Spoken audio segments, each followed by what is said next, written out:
Las Vegas Aces forward A'ja Wilson. She's on the #1 ranked team in the WNBA. She's a 4-time All-Star, 2020 MVP, and very likely the 2022 MVP. And we'll get into that. So A'ja, thank you so much for taking the time. Oh, thank you so much for having me. Of course. So you're debuting a new product line, the Ruffles Ridge Twist Smoky Barbecue. What's it like to create a chip with Ruffles? Oh, it's super dope. I mean, I feel like we've all grown up. I can only speak for myself, but I've grown up on Ruffles, and it's just super cool to now know that I have my face on a bag. Because I mean, I see Braun, I see JT, I see AD on it, and now it's like I'm gonna be up there. So it's pretty cool to have this opportunity to know that like I'm the first female athlete with a chip deal with Ruffles, and now that it's the official chip of the W, it feels like all my worlds have collided because I love me a good snack, especially a good chip. So when it comes to my twist. I think it just speaks for itself. It's different, but also it has a great smoky barbecue taste. I love that. And I have quite a few chip questions for you, and I'm very excited to try your chips.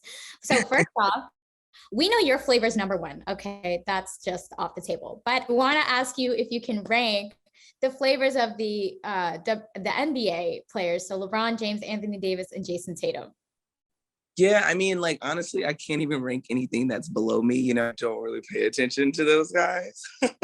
But I feel like add to, I would just say, you know, JT, Braun, AD, because like AD just has a line to it, and I don't know about it. But like I said, anything that's below me, I really don't pay attention to it because like they should all be trying to catch up with me. I agree. You're up there in a completely different tier. I'm a huge barbecue fan, so I'm pretty excited you made those. Uh, but on a serious note, as you mentioned it, you're the first female athlete to have this kind of deal. And then now they're the official chip of the WNBA. What does it say about the growth of the women's game? I mean, it speaks for itself. Just knowing that we're just continuing to grow and knowing that we have great sponsorships like Ruffles that can trust us and see the growth and see the potential that we have within ourselves to trust us to help grow and expand their brand and also mine as well. So I think the best is yet to come. I'm pretty much the first, but I'm not the last. But I'm happy to be the first to make sure that, you know, we can put in our own be our own selves and have fun while doing it. Because I know I had fun doing this Ruffles shoot and everything that's behind it. So I'm excited just to know that the best is yet to come. Definitely. And you are honestly, I think, the perfect person to roll out this kind of thing, especially with the season you're having, the season your team is having. We're going to come back to chips, but I got to talk about you for a second. So aside from making chips, you now have the most career double-doubles in Aces history, had career highs in rebounds, blocks, and shooting, and you became the first player in WNBA history to post 700 points, 300 rebounds, and 70 blocks in a season. Oh my God, like, you deserve all the flowers for that. But I want to ask you, like, you've kind of just had all these incredible stats and records. What historic feat are you proudest of this season? Ooh, oh man. I mean, I'm big on just being better than we were last year. You know, like I think that's just super key with just me and knowing that I could actually watch my growth, watch how we've grown as a team. And that's something special. So I would just say being in the #1 seed, considering that people looked at us crazy heading into All-Star break on a losing streak, I think it's something that's pretty special. And it speaks about our system here in this franchise.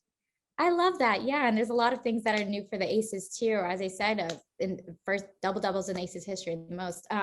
So I also want to ask, so, you know, when we're talking about MVP, your role has changed a bit this season after moving to the 5. What have you enjoyed about playing Becky Hammon's modernized system? It's been a lot of fun, honestly. I was kind of nervous coming into it because I'm small compared to some of the 5s that we have in our league. So I didn't know if I could hold my own, but it's definitely been a lot of fun. I love a challenge. I love the competition that we have in our league. Every possession, you know, you're playing against a great. So at the end of the day, it keeps me on my toes, and I've just been having a lot of fun with it. I love that. And especially in the MVP case, one big thing is that, you know, you brought out also the best in your team. Like this is just, you know, really changed the team. And it's been an incredible thing. So people are making MVP cases for you and Breanna Stewart, but for different reasons. So what do you think are the most important factors when someone is voting for MVP? I mean, honestly, I don't even know. I think that's just something that comes to mind when it comes to whoever who's voting and what they feel like is best. I think we all bring something different to our team and to the table. But at the end of the day, I can only control what I can control, and I'm gonna go out there and be just the best teammate that I can be and provide for my team in whichever way they need, night in and night out, no matter what goes on. I'm gonna always be me. I could care less about what people may say or how they try to change me or put me out there. At the end of the day, you get what you get, and I love what I do, and I'm never going to stop. I'm going to continue to grow and build and have fun within myself and also my team. Definitely. Well, I like the argument in your favor. I will just say that. So, but I have a little bit of a fun kind of question. So I got to credit Lindsay D'Arcangelo on this one. So she tweeted this. But so if there was a tie in MVP voting between you and Brianna, and you had to settle it in a one-on-one battle, what's the final score? What's the final score? We're playing ones. It's going to be a good one, but I just, what, the competitor in me, I got to win. So yep. It's going to definitely be fun to see. I don't know if we'll be able to play it after all that we've played throughout the season. But it's definitely cool. That I don't know if we should look into it as something like our league, but definitely probably a league to come. Yeah, I feel like we have to see this happen, right? So that would be incredible. So I want to come back to, your chip deal, of course, in South Carolina, how much we love it. So you changed your program at South Carolina, so much so that they recently honored you with a statue. So how did their program change you? Man, the program's changed me just to be a player, but an even better woman. I think Coach Staley really kind of dug down deep and dug into my life and family and knowing how to just be in the community and constantly just kind of putting yourself out there just so people can know that they can fully achieve their dreams if they put their mind to it. So that program definitely helped grow me as a woman and just how to be around people. Because when the basketball stops bouncing, it's kind of like, okay, what do you do? And it's prepared me for life. And I wouldn't change it for the world. Probably the best decision I made at the age of 16. Oh, I love that. And you know what? I love what you say about Dawn, because Aliyah Boston actually said the same thing when we spoke to her, that she made her a better woman. So I want to ask, what excites you when you watch Aliyah Boston? Oh my goodness, just the joy that she carries when she plays the game. It's so effortlessly. It reminds me of myself in a way that's just like, we really don't care what people may say. We're still going to play our game and show out in front of whoever it is. When those big lights come on, we're going to be us. And I love that about her. And the best is really yet to come for her. And I just continue. I know she's probably annoyed when I'm always in her ear because I've been down that road before. I know how it feels. So I want to make sure that I'm constantly in her ear telling her, this is how it's going to be, but have fun while doing it. So it's always a joy watching Aliyah play. It's always a joy having a conversation with her. So I'm always in her corner. Have you already started recruiting her a little bit to play for the Aces? I wish, but who knows how these draft picks are going to go. She might be fingers crossed, she's too high for us because that means we're doing good. Yeah, I like that. That's a pretty good way to look at it. Yeah, definitely. So I want to ask, what battles are you looking forward to in the playoffs, starting with the Mercury?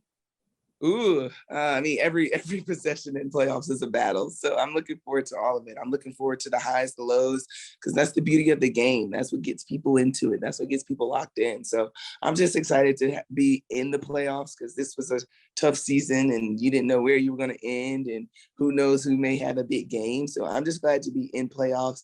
And now it's time to have some fun. Now the real season starts.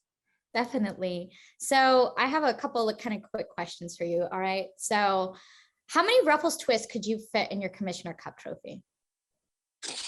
At least like 4 bags. 4 bags? 5. All right. So now I have a different question. How many Ruffles twists could you fit in Kelsey Plum's All-Star MVP trophy? You have to break a twist in half and just like gently. I think the twist is actually bigger than her trophy. Like just one. I love that answer. By the way, I have to say, I love the team video with was it a Capri Sun? What drink was that? I got applesauce. Oh my God, that was the greatest. So officially, Kelsey Plum's trophy is smaller than the twist. So that's a good advertising, I think, right? So yeah. Grab Asia's bag, bigger than Kelsey's trophy. Oh my God. Okay. So you're from South Carolina. I have to know, what is your favorite barbecue dish and where can I find it? Ooh, okay. So I don't eat pork like that anymore, but there's a place in South Carolina that's called Big T's Barbecue. It's literally right down the street from my house and from my school. It's like centrally located. I would have to pass it to get to school or get back home. And they always treat us well there. They're huge fans of the Gamecocks, and their barbecue is like the best. So Big T's Barbecue is probably the best, not even probably the best barbecue in South Carolina. Okay, I will definitely have to check that out. And so I actually live in North Carolina, so you need to settle this debate for me. North Carolina versus South Carolina barbecue. I know you're partial, so tell me why it's better. In South Carolina, because we make it with love. North Carolina's just up there, just doing whatever. We make it with love. Like, we put our whole soul and heart into it. North Carolina ain't got no soul like that. South Carolina really got it. Okay, last question. Does that also extend to basketball? Now that's completely different, and I'm not getting into that argument because people always come for me when I get into that argument. So I'll have no comment there. All right, Asia, so just South Carolina, definitely better at barbecue. Jury's out on basketball. I love it. Asia, it's been such a pleasure to talk with you. Congratulations on this deal. I'm so happy for you, and it's such a joy to watch you play. So we're looking forward to it and rooting for you for MVP. Thank you so much. Thank you.